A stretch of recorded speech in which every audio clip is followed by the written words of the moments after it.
Hello, I'm Ray here and you're watching Moto NZ. This is the Triumph TF 450E, 450cc enduro bike, and this is your first close-up look at it with all the specs. Stick around, this is going to be a good one. Alright, forgive me, I'm going by the spec sheet because there's a lot of bike here and a lot of specs and a lot of little tweaks from the motocrosser and the 250 which apply to this bike. Okay, we've got at the heart a 449.5cc single overhead cam single piston engine. It is liquid cooled, it puts out 58.6 horsepower, 49.3 newton meters of torque. Now the big difference from the motocrosser to the enduro here, this has a 6-speed gearbox. We've got Brembo hydraulic clutch system. Really nice addition to this bike. Makes a really good clutch feel, less arm pump in there as well. Top level race spec components including titanium valves, forged aluminium pistons and 44mm throttle body. Diamond-like carbon coating on the gudgeon pins and rockers for improved durability. We've got an alloy frame here. Now this is a very, very light motorcycle.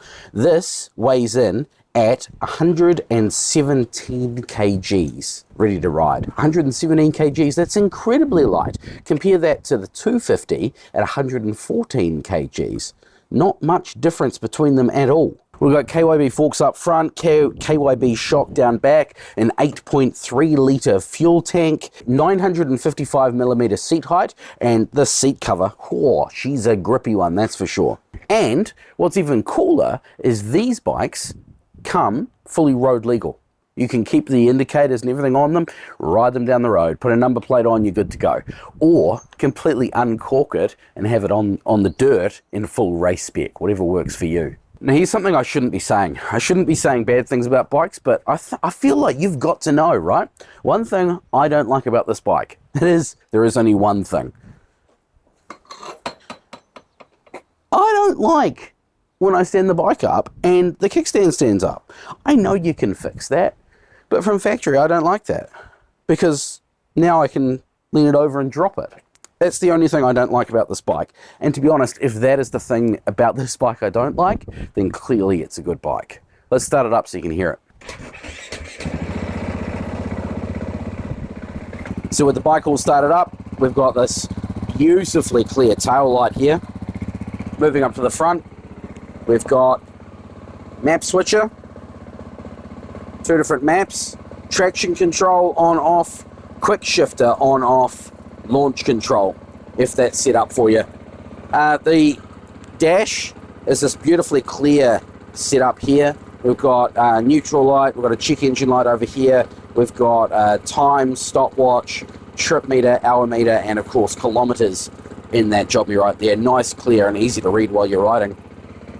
On the right hand side here, we've got the start button, the stop button. Comes factory with these nice, big, wide bark busters. Going to stop the roost, taking out your knuckles. And that headlight. Now, I've heard some things from some people saying that headlight is, well, it's divisive. People either love it or hate it. I kind of like it. It's giving a Crash Bandicoot kind of mid-90s, late 90s, early 2000s Crash Bandicoot gem look there. But otherwise, nice and bright. And I do like the black, white, and fluoro color scheme going on in the graphics.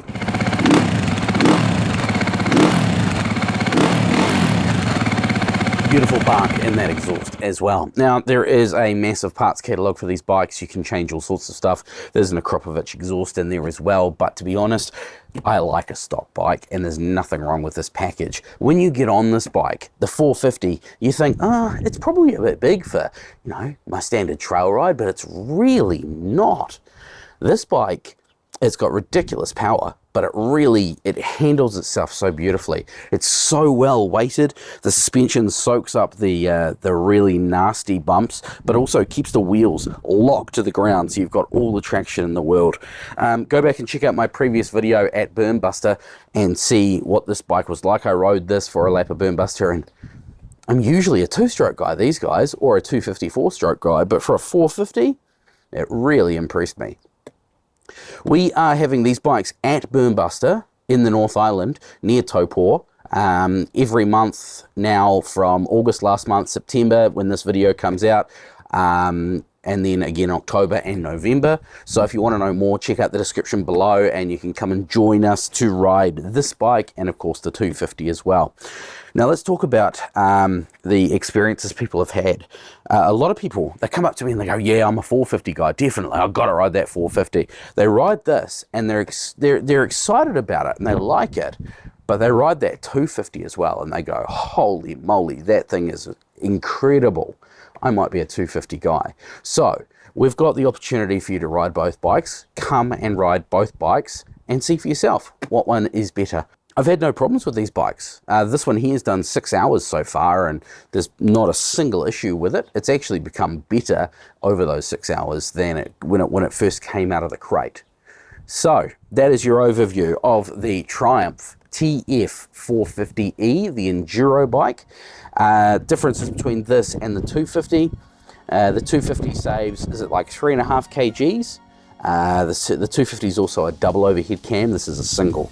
Otherwise, they're very, very similar bikes. Now, click on the link or go and watch my other videos to find your overview of the 250E, and hit that like button, hit that subscribe button. Thank you very much for watching. If you've got any questions, chuck them in the comments box below, and we'll catch you in the next one. Hooroo.